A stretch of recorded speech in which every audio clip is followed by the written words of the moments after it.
हाँ बताएं, बोलिए बोलिए। हाँ तो सर सर ये है कि जैसे हम आज देख रहे हैं कि आज भी कई लोग ऐसे बड़ी महामारी को लेकर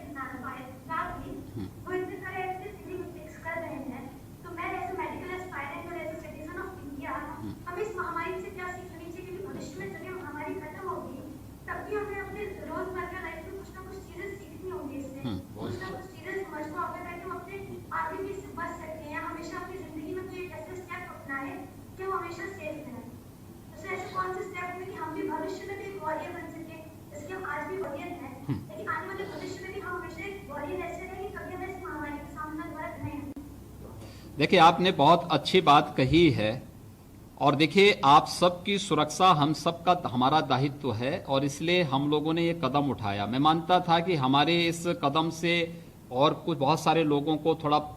उसमें आपत्तियां थी लोगों ने, लेकिन अपने प्रदेश के युवाओं के हित में, प्रतियोगी छात्रों के हित में हमें ये रिस्क लेना पड़ा। लेकिन जो बात आपने कही है, देखिए इसमें हम लोग इसी बात को कह रहे हैं कि आज ये कोरोना वायरस का जो संक्रमण है ये तात्कालिक रूप से भी समाप्त होने वाला नहीं, इसके चेन को हमें तोड़ना पड़ेगा और इसके लिए अलग अलग स्तर पर सरकार के स्तर पर इस प्रकार के शोध को बढ़ावा देने की कार्रवाई हो रही है कि हम वैक्सीन बना लें, इसको रोक सकें। लेकिन उस सब के बावजूद भी हम इस बात को देखे हैं कि इम्यूनिटी सिस्टम जिसका अच्छा है, खासतौर पर भारत में इसका संक्रमण अभी कम भी इसलिए है, एक तो समय पे सरकार की कार्रवाई, दूसरा प्रकृति के साथ हमारे पूर्वजों ने जो तारतम्य स्थापित किया है उस प्रकृति के साथ हमारे तारतम्य का भी एक प्रभाव है कि हम लोग प्रकृति के जितने नजदीक होंगे, प्रकृति संरक्षण के जितने समर्थक होंगे और प्रकृति को जितने अच्छे ढंग से हम लोग उसकी सेवा कर सकेंगे, उसकी सुरक्षा कर पाएंगे, उतना ही हम स्वयं को सुरक्षित करते हैं। और इसके लिए आवश्यक है कि हम लोगों ने पहले से ही इस बारे में, हमारे पूर्वजों ने भी इसके प्रति हमें हमेशा सचेत किया। उसके साथ ही हम लोग स्वयं की सुरक्षा के लिए भी आयुर्वेद ने बहुत सारे ऐसे बातें खान पान की बताई हैं जो हमारे इम्यूनिटी सिस्टम को बहुत मजबूत करता है और इस प्रकार के वायरस से लड़ने की एक ताकत हमें देता है। हमने देखा है, यानी अभी हमारे पास जितने संक्रमण के केसेज हैं 1900 से ज्यादा उत्तर प्रदेश में वर्तमान में हैं और इसमें हमारे पास 70 से 75% केसेज ऐसे हैं जिसमें सिम्टम है ही नहीं, उन लोगों को पता ही नहीं है कि उन्हें कोरोना पॉजिटिव है, यद्यपि वो हमारे क्वारंटाइन सेंटर में हैं। हमने उन्हें कोविड हॉस्पिटल में उनको रखा हुआ है जिससे संक्रमण फैले ना, लेकिन हमारी जो टेस्टिंग की जो कार्रवाई थी उसके कारण वे चिन्हित हुए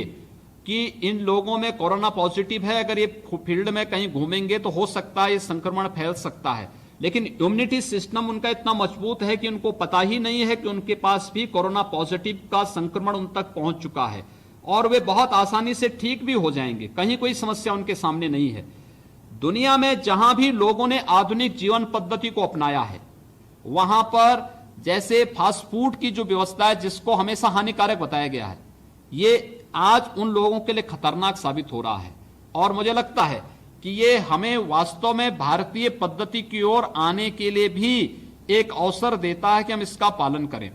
लेकिन एक चैलेंज हमारे सामने है। अभी आप देखेंगे हम लोगों ने, मैंने आपको जो पहले भी बताया था कि 6 लाख लोगों को हम लोग पहले चरण में, फिर 11,000 से अधिक छात्र छात्राओं को कोटा से 11 से 12,000 जो प्रवासी श्रमिक हरियाणा में थे उन लोगों को, आज 10 से 11,000 जो छात्र प्रतियोगी परीक्षाओं की तैयारी प्रयागराज में कर रहे थे, इनको सुरक्षित उनके घरों तक पहुंचाने की कार्रवाई हम लोग कर रहे हैं। लेकिन जो लोग प्रवासी कामगार और श्रमिक हैं, इनकी आजीविका के लिए कुछ हमें करना चाहिए और इस पर कार्रवाई हमारी निरंतर चल रही है और इसके लिए हम लोगों ने स्वयं भी अपने एक बहुत सीनियर आईएएस अधिकारी की अध्यक्षता में एक कमेटी बना करके कि कैसे हम इन आने वाले सभी कामगारों के लिए, सभी प्रवासी श्रमिकों के लिए, इनको हम कैसे यहां पर इनके हाथों को कार्य दे सकें, इस पर सरकार कार्य कर रही है और मुझे प्रसन्नता है कि बहुत तेजी के साथ इस कार्य को भी हम लोगों ने लागू कर दिया है। किसी को हम अपने MSME जो हमारे छोटे छोटे उद्यम हैं उसमें हम इनको कहीं लगा रहे हैं, वहीं पर उनके काम धंधों को आगे बढ़ाने की कार्रवाई को कर रहे हैं, कहीं पर हम लोगों ने मनरेगा के कार्य